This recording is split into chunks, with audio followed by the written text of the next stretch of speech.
series of unusual deaths. This bears all the marks of extraterrestrial activity. Stirs up the locals of Midsomer Village. Are you getting to the bottom of all this? Perhaps all will be revealed. As Inspector Barnaby gets closer to the shocking truth. Not exactly natural causes, then. This is murder. Starring John Nettles and Sir Alec McCowan. Midsomer Murders, the new series, Sunday at 8, ITV1. Also tomorrow at 10, a profile of the late comic genius Tommy Cooper. But next tonight, the ITV Weekend News.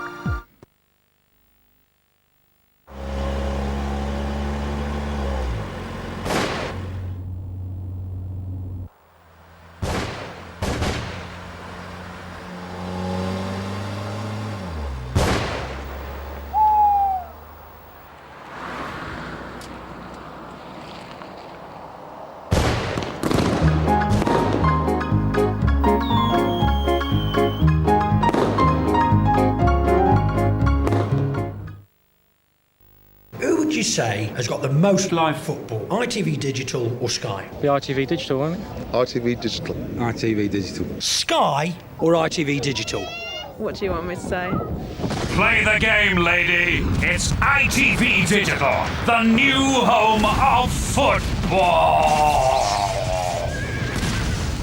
ITV Digital. You see, it often works that way. You're dressed like an idiot, but up there is one of the finest minds in London. Welcome to paradise. Now you can see why we've had so many offers on this place. Come upstairs. Now don't say anything. I know what you're thinking. Imagine the possibilities, if you will. House shower. Well, it will be once you get it plumbed in. There's the back garden.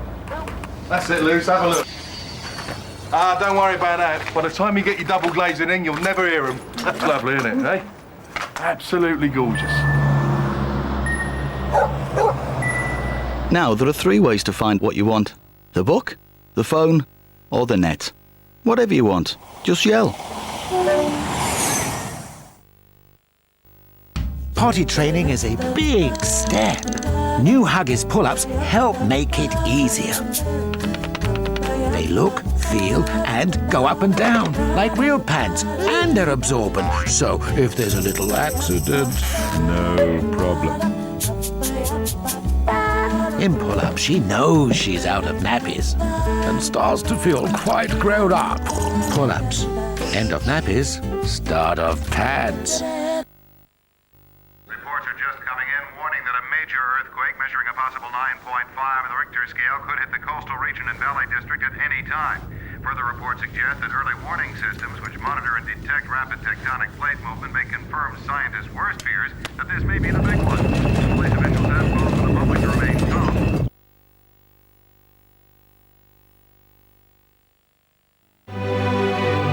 In Scotland's underworld, only one man has complete control. John Hannah stars. Don't make an enemy out of me. As Rebus. On you, Rebus. Stay at my road. You want me to find who hurt your girl? I am the police. Killer. Your bare hands. Based on the Ian Rankin bestsellers, Rebus, Thursday at 9.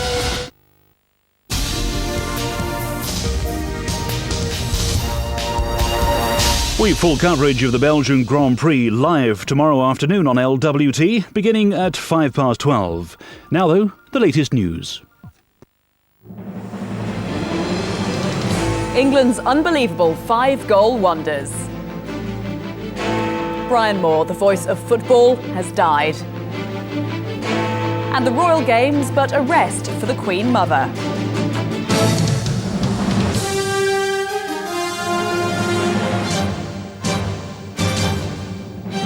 From ITN, the ITV Weekend News with Katie Derham. Good evening. The England football team pulled off this evening what was almost unthinkable earlier today. They went to Germany and they won there for the first time in almost 40 years. But they didn't just win, they scored 5 goals in a crucial World Cup qualifier, and Michael Owen got a hat-trick. Felicity Barr was watching along with much of the nation.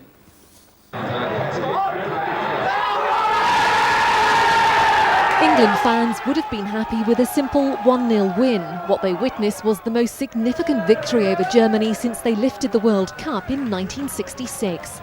To score 5 goals on German soil was beyond their wildest dreams. David Beckham had been determined to lead England out. His recovery from injury crucial to both performance and morale. But within 5 minutes, Germany were ahead. Carsten Janker capitalising on some poor defending. England supporters feared the worst. They needn't have worried. It sparked an incredible fight back, with Michael Owen leading the way. And then the turning point on the stroke of half-time, Steven Gerrard produced a stunning 25-yard strike to put England ahead. Supporters in Munich and back home went wild. From then on, it was a demolition job. 3 minutes after the restart, Owen struck again. And on such an historic night, a hat-trick seemed inevitable. And the 21-year-old obliged to make it 4-1. Emil Heskey became the third Liverpool player to score, completing an incredible night of English football. We just had to show a little bit of character to get back in the game. And this team's got so much character, within the lads, and it showed that. England now have an excellent chance of automatically qualifying for the World Cup finals. But tonight was all about a nation's pride in beating their arch-rivals. Felicity Barr, ITN Sport. Naturally, for the thousands of England fans who'd made the trip to Munich, that win sparked wild but good-humoured celebrations. It was a different story earlier in the day, though, as Bill Neely reports from Munich. The final whistle brought scenes and sounds few England fans can remember, but none here will ever forget. How good does it get? Have you ever seen anything like it before? Best game I've ever been to in my life, I tell you. That was better than winning World War II. 5-1! Germany tonight is in shock and mourning, not England. We've waited 25 years for this. Get your dough on England to win the World Cup. Win the World Cup now. Ever seen anything like that? Never in my life. In Munich's pubs, the fans without tickets were the only ones cheering, a joyous end to a difficult day. Bottles and punches were thrown before the game, fans clashing half a dozen times. Both sets of fans had been goading each other. Munich's riot police went in hard and fast. Around 50 English fans have been arrested so far today, but many more Germans. The police using pepper spray on fans who wouldn't listen to their orders. The police moved in on English fans on the main square, but hundreds more German hooligans were involved. But very different scenes tonight as England celebrates. Bill Neely, ITN, Munich. Bill, those really are incredible scenes there in Munich tonight. Yes, you have to go back a very, very long way to match scenes like those. There is complete disbelief in Germany at this result. I think it's 1936 was the last time the German football team has been beaten like this. Disbelief on television and radio from the commentators. And I have to say, I was in the ground, disbelief too from the England fans as goal after goal went in. The mood there wasn't quite so good earlier in the day, though, was it, Bill? No, it wasn't. Skirmishes all around the central area of Munich, but this certainly wasn't a riot. I don't think you should exaggerate that.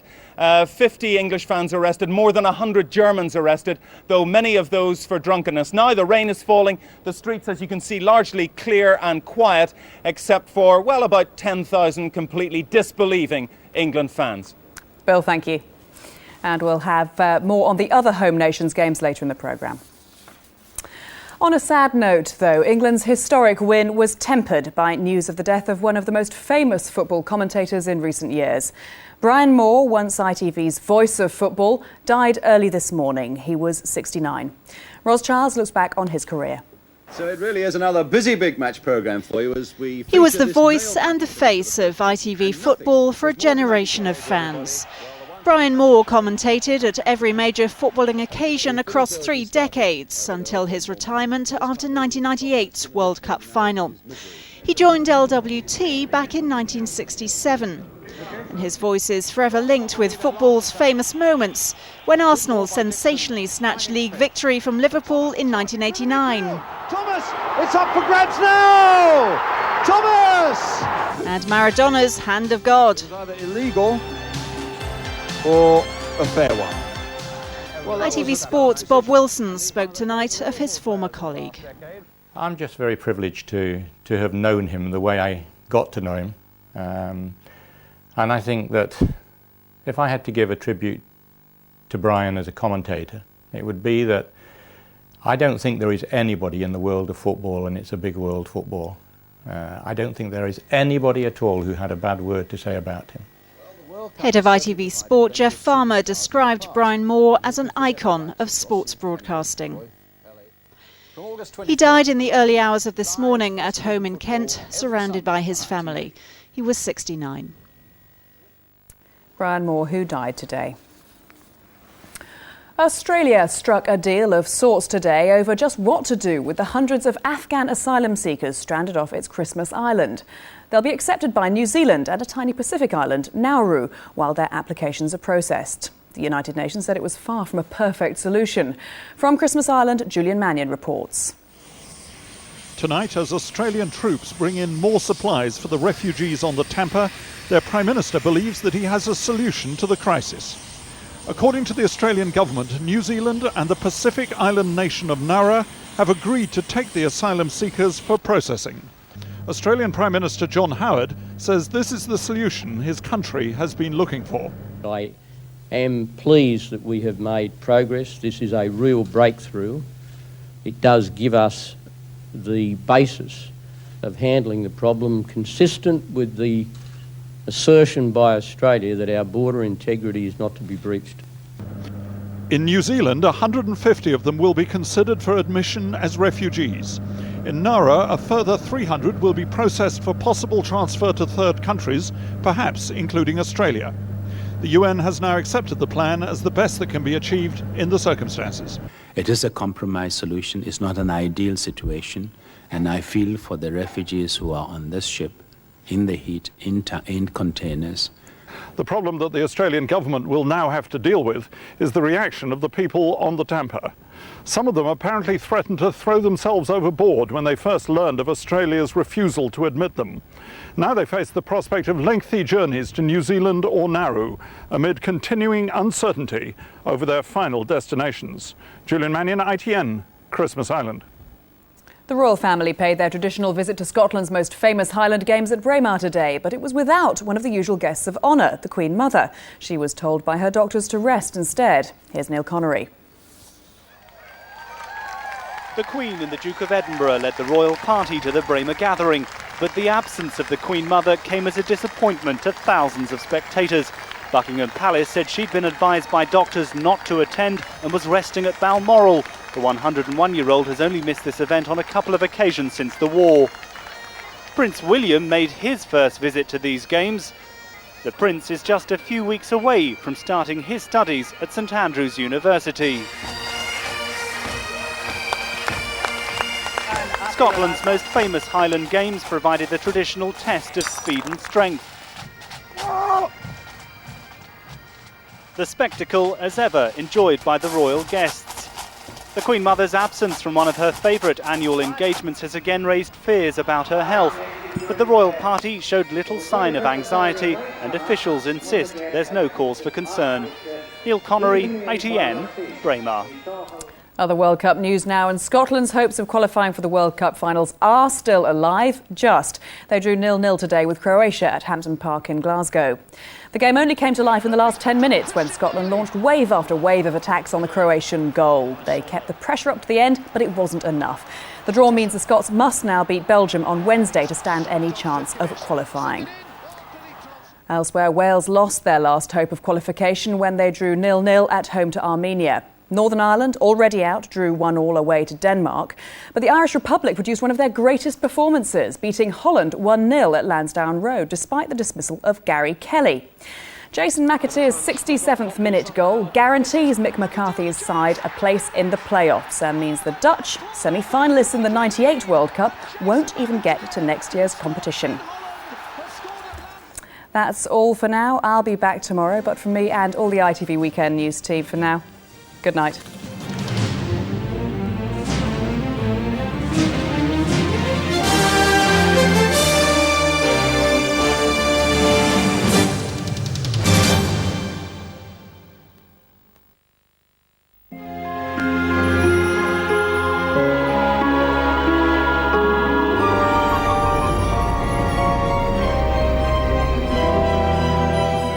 PowerGen. Gas, electricity and telephone.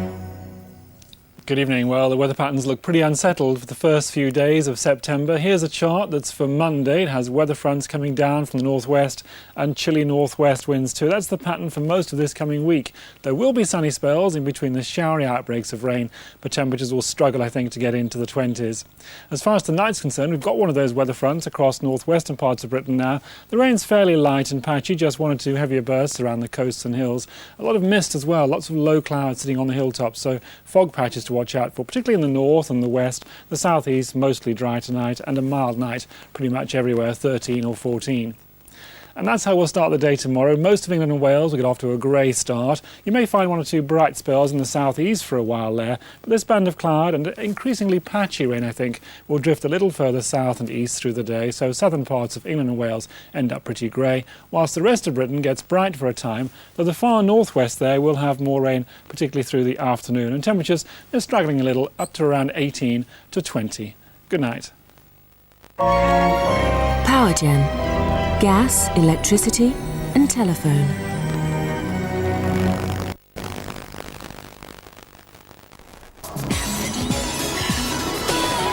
Grabbing the headlines with a new, tougher image. From pop princess to not such an innocent girl. Is she finally about to reveal the real Victoria Beckham?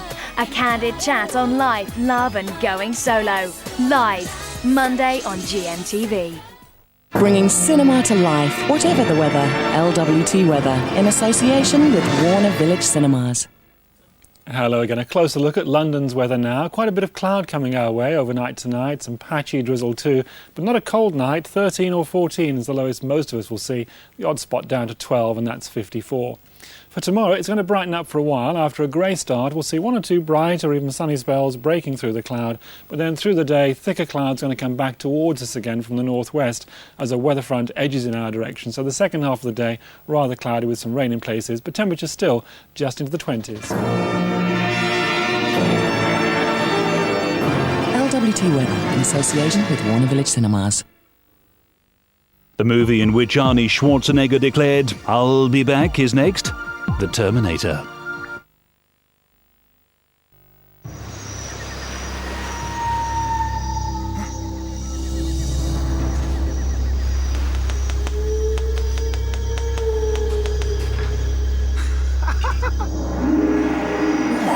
It's warm.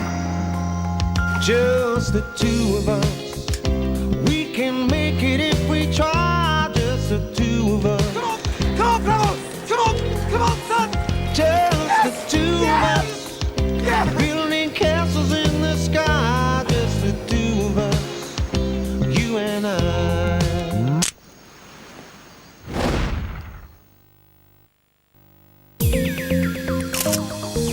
The Furniture Village sale. The closer you get, the better it looks.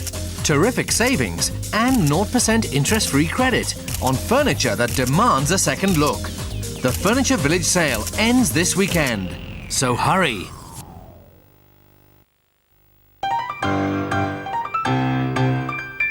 If we asked your wife what you were like, what would she say? She'd say you tried to cram too much into your day. So you're hardly ever on time, and are always trying to do several things at once. Yet you always manage to be just on the right side of too late. Especially when it comes to getting home by 6, give or take an hour or so. BP Connect. Tomorrow, the Mail on Sunday brings you the celebrity autobiography everyone's been waiting for. Victoria Beckham's own story in her own words with her own intimate photo album. The eating disorders, the rows with Jerry Halliwell, the terrifying death threats. Victoria's own story in her own words, starting tomorrow, only in the Mail on Sunday.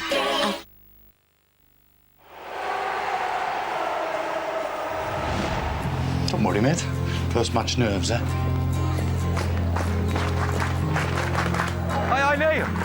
First match.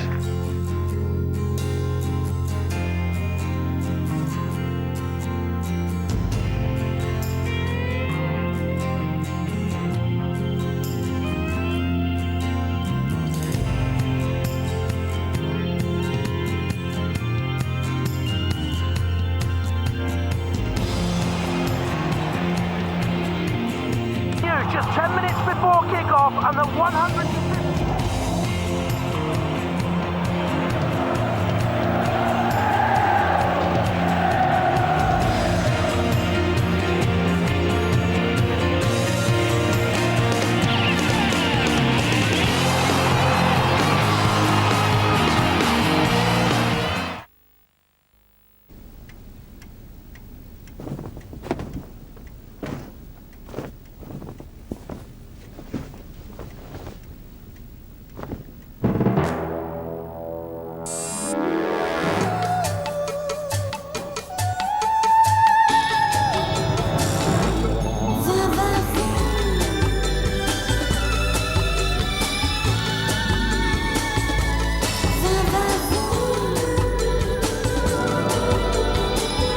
Designed to restore your va-va-voom. The new Renault Clio. The ITV movie premiere. You do understand this involves SEAL training. It could well change the military's official policy on women in combat. We're trying to make it as painless as possible. Thank you, sir. But I expect a certain amount of pain. Just treat me the same, no better, no worse. Let's just see if you want what you're going to get. Demi Moore. Booyah, sir. G.I. Jane, the ITV movie premiere next Saturday, 9:30.